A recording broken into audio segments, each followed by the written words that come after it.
Hey y'all, welcome to Back Porch Cooking and Reminiscing. We're the Morgans, and as always, we're happy to have you here with us today. So today we're going to be doing a little reminiscing again about what it's like to own a restaurant. Got some pretty good stories to tell you about. Remember, if you haven't already, need you to go and hit that like and subscribe button. Click on that bell so you'll get the notifications when we put new videos up. So back when we first started with the food truck, I was still working 911 dispatch for our county. And at some point in time during the time that we were doing the food truck on the weekends, I had messed up my shoulder somehow or another. Don't really remember how, but we had a big generator underneath the food truck that had to be taken out every time that we went somewhere and parked and got ready to set up. And I was not able to help my son pull that generator out from under the truck and lift it and set it out where we could get it hooked up and everything. So, being that I was a 911 dispatcher, whatever town that we would go to, I would just call one of my police buddies and have one of them come and help us get the generator out. I always give them something to eat, for helping us get the generator pulled out and everything. Because then I'd have to also call them to come back and help us reload it when we were through for the day. So that was one of the little funny things when we first got started with the food truck, of having to call a police officer to come and help us to get the generator in and out of the truck every day. So after we had moved into a building out of the food truck, one of the first waitresses that we ever hired, um, she was supposed to come to work one day and get a call from her probably about 10 minutes before she's supposed to be there. And she tells us that she's being interviewed by the TBI, Tennessee Bureau of Investigation. Now, I'm not going to go into what she was being interviewed for, but needless to say, she wasn't able to show up that day. So there we were, left without a waitress. Doors about to open in 10 minutes, and we needed somebody to be there to wait tables and carry food and do all that. So just so happened that this lady comes walking through the door just as we opened up, and she says, "Just checking to see if you might be hiring." And I said, "Well, just so happens we are." And I said, "How soon can you start?" And she says, "Well, let me run home and get my apron and I'll be right back." And I said, "Well, you go get your apron and you come on back. You got a job." So she did. She went home, she got her apron, and she came back and she waited tables for the rest of the day and wound up being with us for over a year. And really enjoyed having her, and she did a really good job for us. So just was appreciative that the good Lord sent us somebody just the minute that we needed them the most. You never know what was going to happen, in a day's period of time, and that's why I'm doing this. And this is probably going to be a part one. There'll probably be a part two, maybe even a part three, but by the time it's all said and done, there's just so many things that went on with owning a restaurant, and the public just has no clue what owning a restaurant really encompasses and the things that you have to deal with on a day-to-day basis. So another funny thing that happened with concerning one of our servers was, had this girl, we had hired her, and we knew she had a history of some issues, but we went ahead and hired her anyway. And mostly she had done a pretty good job, but she kind of got to a point where things started going downhill for her again. And she actually, while working and serving people in the dining room, she pretty much had just a total breakdown. And I'm talking crying, And I mean, I'm talking uncontrollably crying, trying to take food out to customers and just squalling.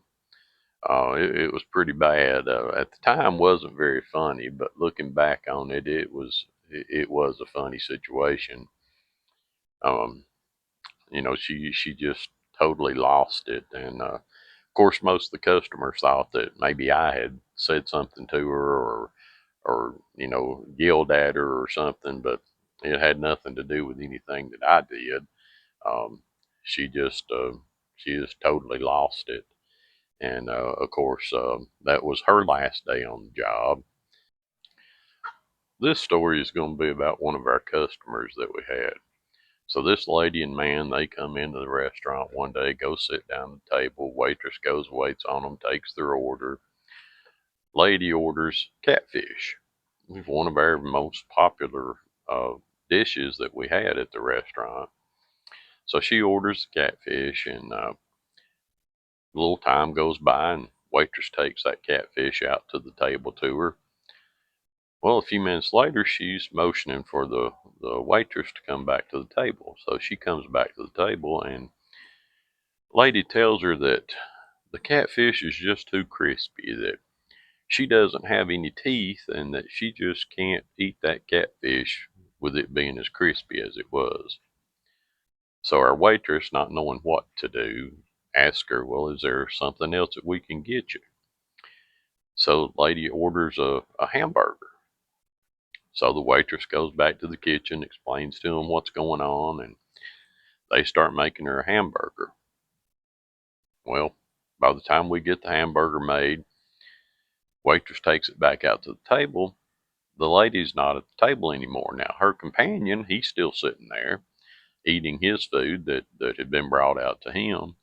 So she thinks that maybe the lady's just got up and gone to the restroom or something like that.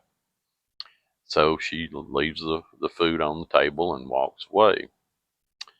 Well, she eventually makes it back to the table. The waitress did. The lady's still nowhere to be found. So eventually, the man that was sitting there with her, he gets up and comes up front to pay his bill.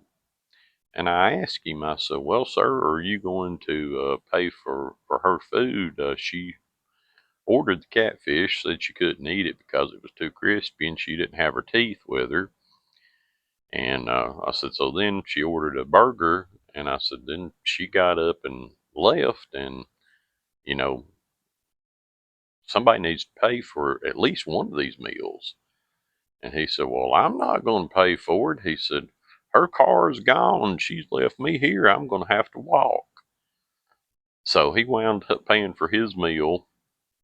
He left walking, never did see her again. So I don't know. Again, you have crazy things happen with people, and that was one of the crazy ones that I would have never expected to.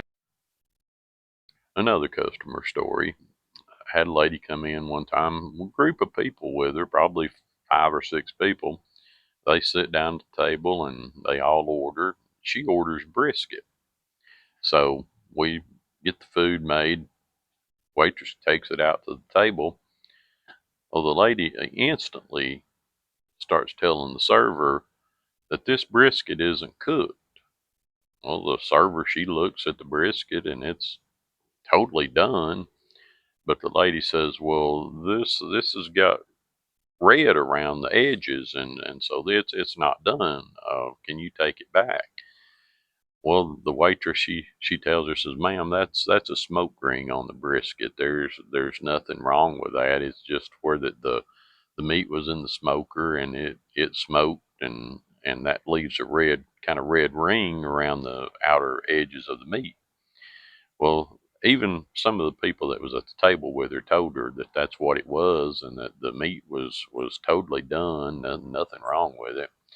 She just refused to eat that brisket and just would not have it, that it wasn't done, that it was, undercooked, and that she just was not going to eat it. So, and that's actually happened a few times over the years, that people would order brisket, it would come out to the table, have a little smoke ring on it, and they would just swear up and down that it needed to be cooked more. We'd take it back, we'd cook it some more, bring it out to them again. It's still got that smoke ring, and they still would refuse to eat it. So if you're ordering brisket, just realize that brisket should have a smoke ring around the outer edge and be kind of pink or red around the outer edge. And that doesn't mean that it's not completely cooked. That just means that it was in the smoker and it's got a good smoke flavor to it.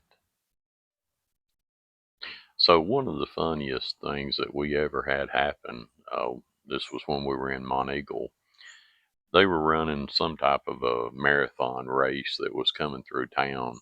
So there was, probably several hundred runners that were coming through. Well, this one guy, he comes running into the restaurant, standing there at the counter, and he's running in place. So he tells me that he wants one of our loaded potatoes, which a loaded potato is a huge potato cut down the center.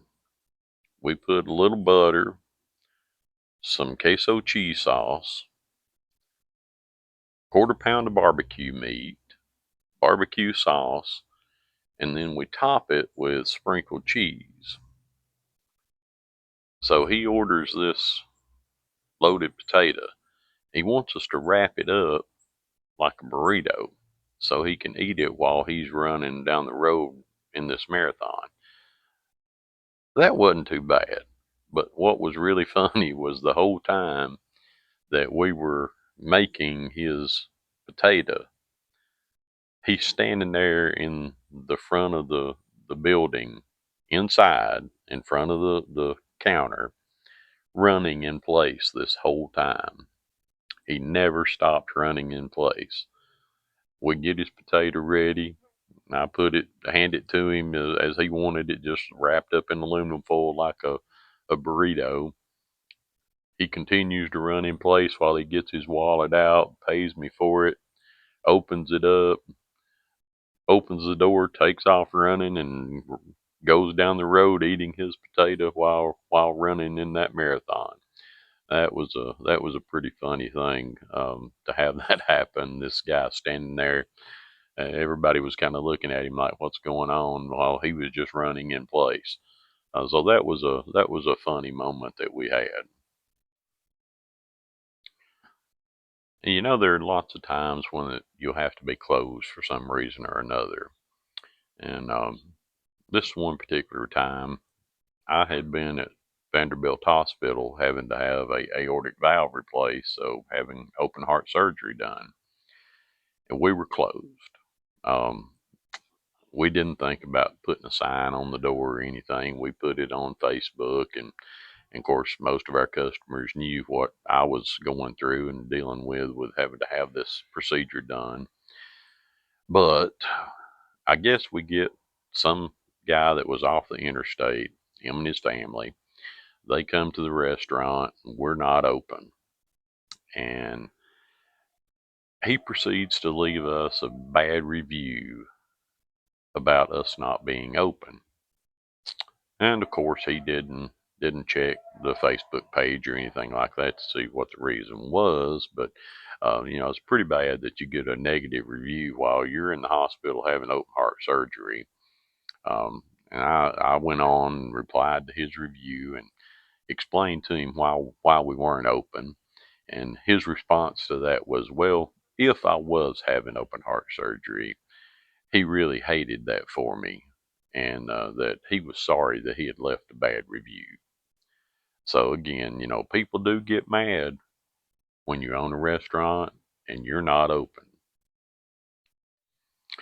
Okay, so this story is about a customer that we had that was once we moved to Cowan, and we were in the Boots and Brew building, and we had alcohol and beer at that location. And so we were having a private party, and the people that were hosting the party, they had invited their own friends to come, and So we had this guy comes in, sits down at the bar, orders a beer. He seemed perfectly fine. I stood there and talked to him for a few minutes. Me and him were cutting up, laughing and joking and going on. And so he sits there, he drinks that one beer, and the next thing I know, he falls off the bar stool and into the floor and has to be picked up and carried out. So that just goes to show you that not every time that somebody seems to be wasted at a bar or at a place that serves alcohol, that they were overserved. As I said, this guy had one beer and don't even know that he had finished it. So obviously he had taken something or he had been drinking just before he walked in, something that happened before we ever saw him. And but he was just within a matter of probably 5 minutes, he was totally wasted to the point that he couldn't even stand up.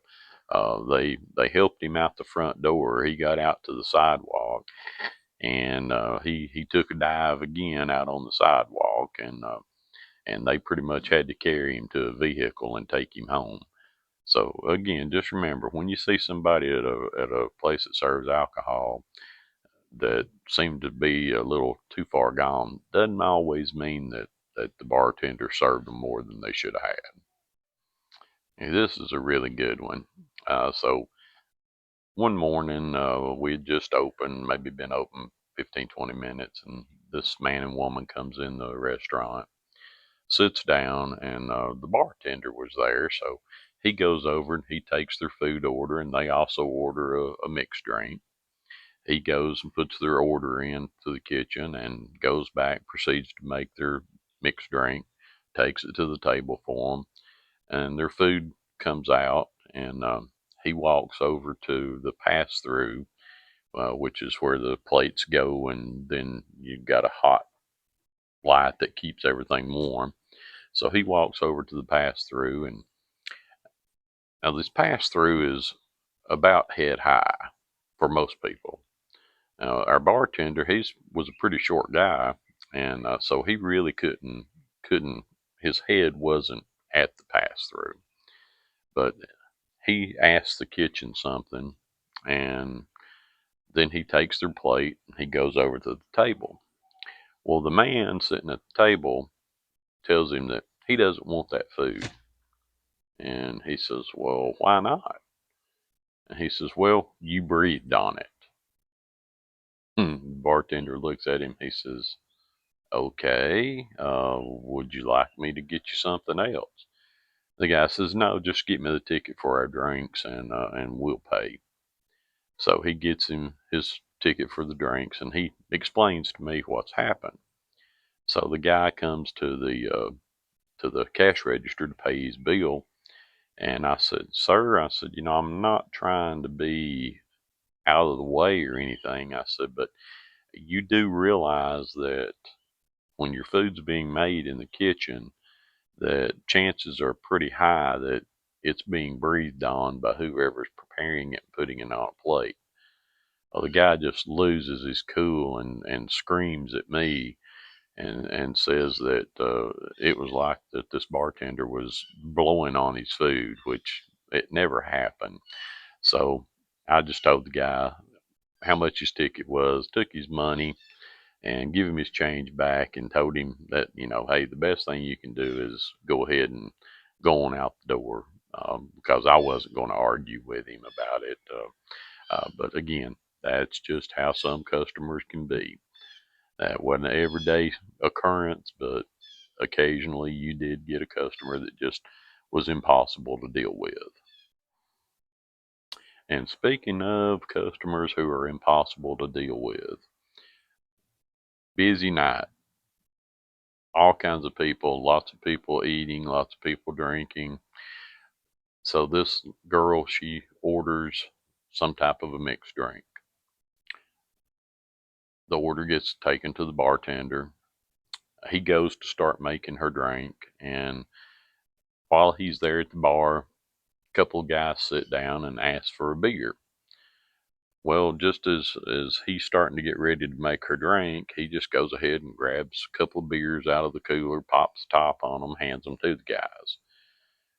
Well, the next thing I know, this woman is just going off because the bartender handed these two guys a beer before he made her drink. Well, then the next thing I know, she is standing at the pass through into the kitchen, screaming at the kitchen people, which she hadn't even ordered food. So again, just she was one of those customers that wanted to create a scene, and I obliged her with making the scene by telling her and her boyfriend it was time for them to get out of my business. And of course, never saw her again. Thank goodness, because I really wouldn't have had to want to put up with her again. But just to get mad because a bartender pops the top on a couple of beers and hands it to another customer before he makes her drink. Just again, sometimes people just amaze me and blow my mind. Okay, so our last story on this episode of reminiscing and things that happen when you own a restaurant. I was at our place in Monteagle one day, and was coming a flood outside. Well, this van pulls up, and this older man gets out, and he comes to the door, and I walk around and open the door for him to let him know, that we're closed, we're not open that day. And he says, well, he said, I really wasn't wanting to get any food. I just wanted to know, would it be okay if I sat here and painted this water tower? There's right across the street from us, big, huge water tower for the city of Monteagle. And I told him, I said, well, no, I said, but sir, it's raining. I said, you feel free to come inside and paint from inside here so that you're not out there in the rain. And he said, oh, no, no, no. He said, I want to sit outside and do it outside. He said, I can sit kind of under the eave here and it should stay dry. And I said, well, whatever you want to do. I said, but I'll leave the door open so if it gets too wet on you, you can come inside. So the guy's name is White Waters, and don't know if you've ever heard of him or not, but he's a pretty renowned artist in the South, and he's done a lot of paintings. He has his own gallery online, and he sells paintings. So he sat there that day and he did this painting of this Monteagle water tower. Well, when he gets done, he comes in to show it to me, and he had actually included "Air Up in Smoke" sign into his painting, along with it was an air part of the sign, but previous business that had been there, there was a huge coffee cup and a donut on the sign. So he painted the coffee cup and the donut and air sign and the water tower. And pretty neat. And I've got a picture of that I'm going to put on here for you, so you'll be able to see what that picture looked like. So that's about it today for the reminiscing. I've had a lot of stories, as I said. There's probably going to be a part two to this because just sitting here talking about it, I've thought of several other things that were pretty funny and ridiculous that happened. So as I say, we'll probably do a part two of this later on down the road. Hopefully, we'll get us a video in of some cooking of some kind this week. This is our last week in the restaurant, so we're going to be kind of busy shutting it down and getting things moved out and all that. So we may be a little slack for the next week or so, but we'll definitely get some things on so y'all have something to watch and everything. But again, remember, if you haven't already, need you to hit that like, subscribe, and click on that bell so you'll get notifications of when we put up new videos. Help us to grow our channel. Thank y'all for being here, and we'll see you next time.